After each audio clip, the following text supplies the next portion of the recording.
네, 안녕하십니까. 제임스입니다. 자, 오늘은요, FOMC 프리뷰 준비해봤습니다. 자, 셀 더 뉴스냐, 아니면 멜트업으로 현재 랠리를 이어가느냐, 라고 하는 거에 증시가 기록해 있습니다. 설명드려보겠습니다. 일단 다들 알고 계시겠지만, 내일 9월 18일이죠.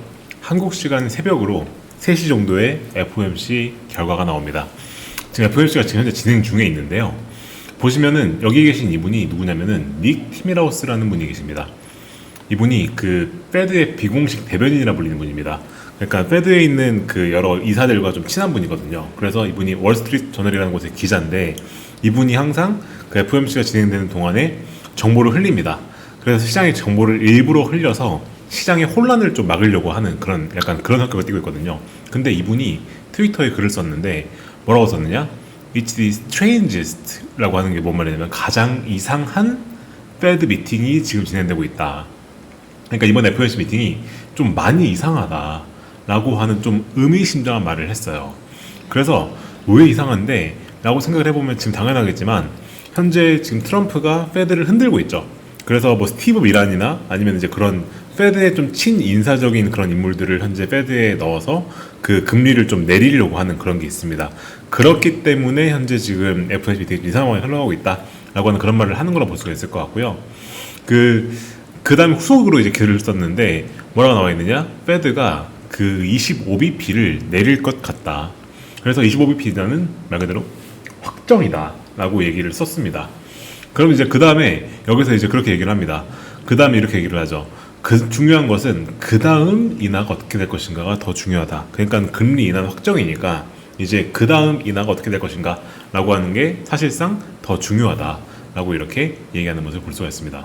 자, 그래서 그 닉 티밀하우스가 얘기한 대로 사실 되게 이상한 페드 미팅이 지금 진행되고 있고 사실 금리 인하는 확정인데 그럼 중요한 건 뭐냐면 이런 게 중요해질 겁니다. 성명서 문구에 미묘한 변화가 되게 중요할 거고요. 그리고 이번 FOMC 미팅에서는 점도표가 나옵니다. 그리고 사실 금리 인하 결정 발표보다는 파월의 발언 이게 더 중요할 거예요. 그래서 닉 티밀하우스가 얘기하는 건 뭐냐면 실제 미팅의 결과보다 가이던스가 더 중요하다라고 얘기를 합니다. 자, 그래서 이번 FOMC 미팅에서는 사실 이 금리 인하 발표보다도 우리가 다른 것들을 더 주목해서 봐야 되는 되게 이상한 페드 미팅이라고 볼 수가 있는데 일단 성명서 문구의 미묘한 변화에 대해서 우리가 주목을 해야 될 겁니다. 이 페드가 이제 그 FOMC 결정을 하고 나면은 FOMC 스테이트먼트라고 하는 거를 발표를 합니다. 여기에서 첫 문단에서 페드가 우리가 결정을 내리게 된 배경을 설명을 하는데 여기 보면 이런 얘기가 있어요. 여기 보시면 unemployment rate remains low라는 문장이 있죠. 이게 이제 고용 시장에 대한 얘기고요. 그리고 인플레이션에 대한 얘기가 이렇게 나옵니다. 이게 아래 보고 계신 게 7월달 기준으로 제가 가져온 건데요. 7월달에 뭐라고 얘기했느냐? Labor market condition remains solid라 되어 있습니다. 뭐냐? 이게 고용 시장이 7월엔 견고하다라고 작성을 한 건데요. 여기에서 이제 페드가 저번 잭슨홀 미팅에서 파월이 고용이 우려된다는 말을 했기 때문에 이번엔 소프트닝이라는 말을 쓰거나 혹은 쿨링이라는 말을 쓸 겁니다. 그러니까 그 노동시장이 둔화되고 있다 혹은 노동시장이 냉각되고 있다 라고 하는 표현을 쓸 가능성이 크고요. 이제 이게 둔화냐 냉각이냐 아니면 그것보다 더 센 키워드를 쓰냐에 따라서 현재 페드가 얼마나 고용시장에 대해 걱정하고 있구나 라고 하는 걸 볼 수 있을 것이고 만약에 여기서 이 문구가 강하게 우려하는 쪽으로 바뀐다면은 향후에 금리를 더 내리겠구나 라고 힌트를 얻을 수가 있어요. 그리고 두 번째가 뭐가 있느냐 Inflation remains somewhat elevated 라고 되어 있습니다. elevated 이게 뭐냐면 인플레이션이 현재 높아진 상태를 유지하고 있다. 그러니까 인플레이션이 현재 올라와 있다는 표현을 쓴 거죠. 근데 여기 이 표현을 elevated라는 표현을 유지할 것인가 그러니까 인플레이션이 높은 상태에 있다고 하는 것을 유지할 것인가 혹은 이제 관세는 일시적일 것이다 라고 하는 완화적 문구를 추가할 것인가 라고 하는 거에 따라서 아마 시장이 아주 크게 움직일 가능성이 있습니다. 그래서 여기서 발표되는 이 2시에 발표되는 이 성명서 문구에서 뭐라고 얘기하느냐가 되게 중요한 첫 번째 포인트가 될 거고요. 이제 이거를 보고 나면은 이제 그 다음에 나오는 것들을 힌트를 얻을 수가 있어요. 자, 그 다음 뭘 봐야 되냐? 그 그 다음에는 SEP 점도표라는 걸 봐야 됩니다. 이번 9월 FOMC는 점도표가 발표되는 회의입니다.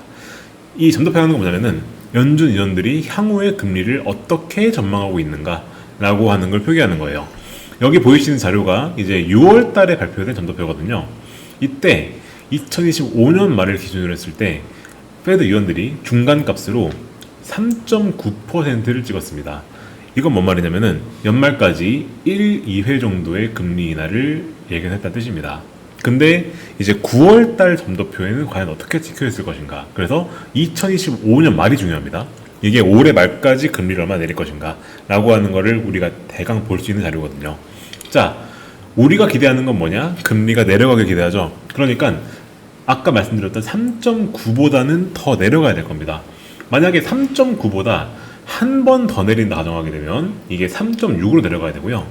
그리고 3번 내릴 걸 기대하면은 3.4까지 기대해야 되고, 여기서 더 내려가면은 이제 3번보다 더 내린다는 거니까 사실상 중간에 한번 B컷을 하겠다 라고 하는 얘기가 되겠죠. 근데 아마 그럴 가능성은 거의 없기 때문에 아마 3.6으로 내려가거나 3.4로 내려가거나 혹은 3.9로 그대로 유지되거나 이 셋 중 하나에서 점도표가 찍힐 가능성이 높습니다.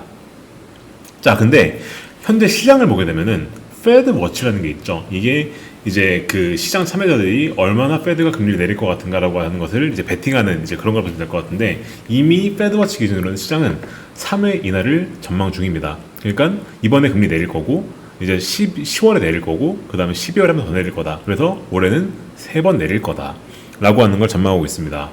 이미 최상의 시나리오를 기대하고 있다는 뜻이죠. 근데 여기서 만약에 점도표가 기대보다 나쁘게 나오면, 즉 3.6이 뜨거나 3.9가 뜨면은 이제 이거에 따라서 충격이 올 가능성이 있다라고 하는 걸 우리가 여기서 한번 짚고 넘어가야 됩니다. 현재 페드워치가 기대하는 거는 금리 인하 3번을 기대하는데, 점도표에서 3번 금리 인하를 지지하지 않으면 이것 때문에 이 기대와 실제 미스매치로 인해서 충격이 올 수 있다라고 하는 게 우리가 주목할 포인트다라고 짚고 가셔야 되고요. 그리고 이 SAP에는 이게 경제 전망 요약이라고 하는 거기 때문에 점도표뿐만이 아니라 인플레이션 및 실업률 전망도 포함이 됩니다. 여기에서는 근원 인플레이션에 대한 전망치가 일단은 가장 중요하고요. 특히나 2026년 이후의 인플레이션 전망치를 발표하거든요. 근데 여기에서 2026년 이후의 인플레 전망치가 내려간다 하면은 이거는 관세는 일시적이다 논리를 뒷받침하게 되는 것이고, 더 공격적인 금리 인하를 시사하는 겁니다. 그래서 약간 비둘기파적 해석 가능성이 생기는 거죠. 반대로 올라간다, 즉 인플레 전망이 올라간다, 이거는 이제 매파적 인하를 시사하는 겁니다. 물가가 우려하니까 이제 물가가 올라가는 거를 우려하고 있으니까 라는 뜻이 되는 거기 때문에 추가 완화가 매우 소극적이 될 것이다 라고 우리가 볼 수 있는 그런 자료가 될 거고요. 그리고 실업률 전망, 이것도 같이 섞여 있을 텐데 2025년, 2026년 전망이 어떻게 될 것인가 라고 하는 걸 보는 게 매우 중요하겠다 라고 하는 게 이제 우리가 여기서 봐야 될 포인트다 라고 볼 수 있을 것 같습니다. 자, 그 다음에 이제 파월 의장이 나와서 기자회견을 할 겁니다. 여기서는 이 파월 의장이 어떤 질문을 받았을 때 어떤 답변을 하느냐, 그리고 그 답변의 뉘앙스가 어떠하냐 라고 하는 걸 가지고 시장이 흔들릴 수 있는 시점이다. 사실 이번 FOMC 미팅은 금리 인하되는 건 다들 알고 있는 사실이고, 실질적으로 중요한 것은 아까 말씀드린 뭐 성명서나 점도표나 이런 파월의 기자회견, 이런 게 더 중요한 되게 이상한 회의입니다. 그래서 파월의 기자회견을 우리가 유심히 볼 필요가 있습니다. 자, 일단 기자회견에서 예상이 되는 질문들 리스트를 제가 뽑아봤어요. 그리고 거기에서 우리가 어떤 걸 체크해야 되는지를 좀 정리해 보겠습니다. 일단 이중 채무의 균형에 대해서 분명히 질문 나올 겁니다. 현재 인플레이션도 목표치를 상회하고 있고, 사실 지금 최근에 발표된 CPI가 3% 나왔죠. YY 기준으로. 그죠? 인플레가 현재 지금 2% 타겟보다 높은 상황이고, 동시에 지금 고용시장이 약화되고 있다는 데이터가 나오기 시작했는데, 이거에 대해서 상충했을 때 우리가 어떤 부분을 강조하느냐에 따라서 현재 의원회가 인플레를 신경 쓰고 있어서 금리를 더 내리려고 하는지, 혹은 고용시장에 대해서 신경 써서 금리를 더 내리려고 하는지를 파악할 수 있을 거고요. 그리고 완화 속도에 대해서 분명히 질문 나올 겁니다. 이번 인하가 본격적인 완화 사이클의 시작인 건지 라고 하는 질문을 분명히 할 거고요. 여기에서 이게 이제 본격적으로 완화 사양의 시작이다 라고 답을 하는 거가 맞는 건지, 혹은 이게 단순한 그냥 재조정이고 향후에 우리가 데이터를 보고 추가 완화를 판단하겠다 라고 하는 그런 어떻게 답변을 하는지에 따라서 시장을 움직이게 될 거고요. 그리고 관세와 관련된 질문 분명히 나올 겁니다. 관세 효과를 아직도 일회성 혹은 일시적이라고 생각하시는지 라고 하는 걸 물어볼 거거든요. 그때 얼마나 자신감을 보여주는지 주목이 됩니다. 사실 파월이 이미 옛날에 관세는 일시적이다 라고 얘기한 적이 있기 때문에 여기에서 망설이잖아요. 그러면은 이것만으로도 매파를 했을 가능성이 있다 라고 보셔야 되는 거고요. 그리고 통합대 분열, 이거는 현재 페드를 지금 트럼프가 흔들고 있죠. 그래서 그 페드 내부 인사들끼리도 분열이 일어나고 있는데 이거에 대한 질문이 나올 가능성이 높습니다. 그래서 이게 그 답변을 받았을 때 얼마나 이게 분열되고 있는 건지, 그래서 의원의 합의 수준이 얼마가 되는 건지, 이런 것들에 따라서 이제 이 앞에 말씀드렸던 점도표에 대한 신뢰도 결정이 되겠죠. 그래서 이 부분도 우리가 꼭 체크해서 볼 필요가 있다 라고 하는 거를 우리가 체크해야 됩니다. 자, 그러면은 예상되는 시나리오 설명드리겠습니다. 일단 시나리오 A는 뭐냐? 완화적 인하입니다. 자, 앞서 말씀드린 내용 중에서 성명서의 경제평가는 하향 조정이 되고, 그리고 점도표 중간값은 3.4% 이하로 하락을 해서 최소 2, 3회 이상 금리 인하를 시사를 하고, 그리고 파월 의장은 기자회견에서 고용의 하방을 더 강조를 하고, 인플레는 그거 일시적이야, 그래서 왜곡된 거야 라고 설명하는 이런 완화적인 비둘기파적인 인하가 나오는 경우에는 당연하겠지만 주식 랠리할 겁니다. 그리고 위험자산들 다 랠리할 거예요. 비트코인 같은 것들 랠리하겠죠. 그래서 이런 것들은 위험자산 전반에 긍정적이기 때문에 아마도 주식이 랠리를 할 겁니다. 그리고 채권 같은 경우에는 2년물 국채금리 등이 특히나 단기금리가 추가 인하를 기대하면서 하락하겠죠. 그러면서 수익률 곡선이 더 가팔라질 겁니다. 근데 두 번째 시나리오, 매파적 인하가 나온다. 인하 확정이니까 매파적 인하가 나올 수 있죠. 자, 그랬을 때 이건 어떤 케이스냐? 금리를 내리긴 내렸는데 점도표 중간값이 3.9를 유지하거나 소폭 하락에 그쳐서 사실상 향후의 금리 인하는 더 기대할 수 없다 라고 하는 식으로 나오는 거죠. 그리고 파월 의장이 기자회견에서 인플레이션에 대한 우려를 표명하면서 추가 조치를 약속하지 않는다, 즉 앞으로 우리 데이터 보고 하겠다 라고 하는 이런 식으로 나오기 시작하잖아요. 그러면 아마 주식에서는 상당한 매도가 나올 겁니다. 왜냐? 이미 시장이 아까 말씀드렸죠. 페드워치 기준으로는 이미 3회 인하를 전망을 했고 그게 이미 반영이 되어서 많이 올랐습니다. 근데 그 상황에서 점도표가 높게 나온다 하면은 이제 시장의 기대랑 틀어지게 되는 거기 때문에 그때는 아마도 실망감이 나오게 될 거고 그때는 가격을 급격히 내릴 겁니다. 그리고 채권 시장 같은 경우도 사실 지금 단기 금리가 이미 3회 이상의 인하를 반영하고 있기 때문에 그 기대를 철회하면서 단기 금리가 급등하게 되겠죠. 그래서 주식과 채권 둘 다 매도가 나오는 이제 그런 시나리오가 나올 가능성이 있습니다. 자, 예상되는 시나리오 두 가지가 있는데 어느 시나리오 확률이 높은가 라고 저한테 물어보면은 솔직히 이번에 저는 개인적으로 예상이 어렵습니다. 둘 중 뭐가 나올지 모르겠어요. 솔직히 말씀드리는 겁니다. 왜냐? 고용이 악화되는 것도 맞아요. 지금 고용 악화되고 있는 거 맞습니다. 그리고 인플레이션 우려되는 것도 맞습니다. 둘 다 맞는 말이기 때문에 사실 이거는 정답이 있는 게 아니라 둘 중 어디에 무게를 두느냐에 달린 문제라고 저는 개인적으로 보여져요. 그래서 사실 페드 입장에서는 이번에 진짜 역대급으로 결정하기가 어려울 거라고 봅니다. 사실 이 고용 때문에 금리를 내려야 된다는 의견도 합리적이고 인플레이션 우려되니까 이제 우리가 여기서 금리를 내리면 안 된다라고 하는 의견도 합리적이기 때문에 사실 이 결정을 맞추는 거는 개인적으로 아주 어려운 일이라고 봅니다. 이럴 때는 사실 이렇게 예상하기 어려운 문제에서는 사실 이건 진짜 그 페드 의원들 마음인 거니까 이럴 때는 조금 더 롱텀으로 시야를 넓혀 볼 필요가 있습니다. 자, 이건 뭔 말이냐 이런 건데 만약에 매파적 인하가 나온다라고 가정을 해봅시다. 그러면은 조정이 오겠죠. 아까 말씀드렸던 것처럼 이때는 실망 매물이 나올 겁니다.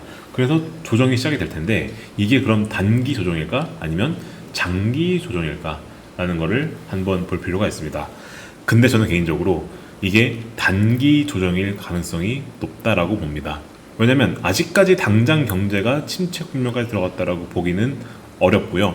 아직까지 장기 추세는 상승 국면이에요. 그리고 특히나 내년에 중간선거 사이클 이런 것들을 등등을 고려했었을 때 사실상 장기 추세로 봤었을 때 아직까지는 위험자산에 대해서는 장기 추세가 상승 국면인 건 맞습니다. 그렇기 때문에 이게 단기 조정 가능성이 높습니다. 만약에 비둘기파 인하가 나온다 하면은 그때는 랠리를 하겠죠. 그죠? 그러면 저라면 이렇게 할 것 같습니다. 일단 이번 FOMC 전까지는 포지션을 좀 정리해 놓고, 그래서 이제 FOMC 결과 나올 때까지 기다린 다음에 만약에 FOMC 결과가 매파적이다 하면은 그때는 바이 더 딥 하면 되는 거고, 만약에 인하가 비둘기파적이다 하면은 랠리 하겠죠. 그럼 그때는 다시 올라타면 됩니다. 그래서 다시 올라타서 달려도 되는 거죠. 사실 우리가 그냥 여기서 위험자산 들고 있다가 뭐 조정을 받고 거기서 추매를 하겠다 라고 하는 전략도 할 수 있는 거고요. 그리고 그럴 때는 우리가 이제 메가 트렌드 위주로, 그러니까 저희가 말씀드리는 메가 트렌드는 제가 항상 강조드리는 스테이블 코인이 확산되고 있으니까 그에 기반해서 이더리움 기반의 알트코인 랠리가 이어질 가능성이 높으니까 이제 이런 그 이더리움 기반 체인에 기반한 전략을 구사를 해서 이제 이걸 따라가야 된다라고 하는 게 저희의 전략이고, 그리고 미국, 한국 주식은 계속 오를 가능성이 높으니까 투자해야 된다라고 하는 게 이제 저희 하우스의 뷰라고 말씀드리지 않았습니까? 그래서 이런 부분을 계속해서 투자하는 게 좋겠다라고 말씀드리고 싶습니다. 그래서 결론을 말씀드리면 이번 FOMC 결과는 솔직히 예상하기 어려우니까 이제 이게 어떻게 나오든지 간에, 결과가 어떻게 나오든지 간에 우리가 대응 가능한 전략을 짜놓고 그렇게 맞춰서 대응하는 게 효과적이겠다라고 말씀을 드리면서 오늘은 여기서 마무리하겠습니다. 자, 이런 대응 전략 관련해서 더 궁금하신 분들은 저희 채널 구독해 주시고, 그리고 저희 여기 위에 있는 배너에 있는 VIP나 혹은 아래 댓글에 있는 저희 퀀터스의 전략들 참고해 보시면서 활용해 보시면 좋을 것 같습니다.